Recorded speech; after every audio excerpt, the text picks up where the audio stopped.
አሰላሙ አለይኩም ወራህመቱላሂ ወበረካቱ። ሰዎች ጉድጉዱ ብያለሁ። ዛሬ ለለቅሶ ወንበር ተከራይቶ እንደ ሰርግ ማለት ነው። እዩት፣ ሰርግ ነው የሚመስለው ማለት ነው። ሰርግ ቤት ታውቃላችሁ?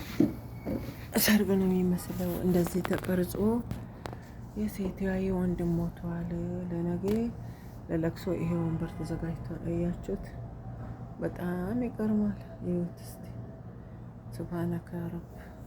እኛ ሀገር ቢሆን ሰው ያለቃቀት ቀብሮት ነው። አሁን እኛ ምንም ወይኔ በጣም በጣም በጣም በጣም ከመጠን በላይ ሱብሃነከ ያ ረብ ገርሞኛል። ያው መሞት አይቀር ሰውየው ሞተ። የጀግና አባትና ጀግና ነበር። አሁን ሞተዋል። ነገ ሊቀበር ነው። ግን እነሱ ግቢ ውስጥ የሰርግ ወንበር ምን ተዘጋጅቶ ዋይ ዋይ ዋይ ዋይ ይባላል። የኛ አንድ ሲሞቱብን ያዞን ልቀቁን፣ ልንቀበር ልንፈጥ። ለነገሩ አኗኗራችን ተጠጋግቦ ኖሮ ነው የሚሞቱት። እኛ ሳንኖር እንሞታለን ማለት ነው። ለዚህ መሰለኝ እነሱ እንዲህ የሚመስላቸው ይመስለኛል።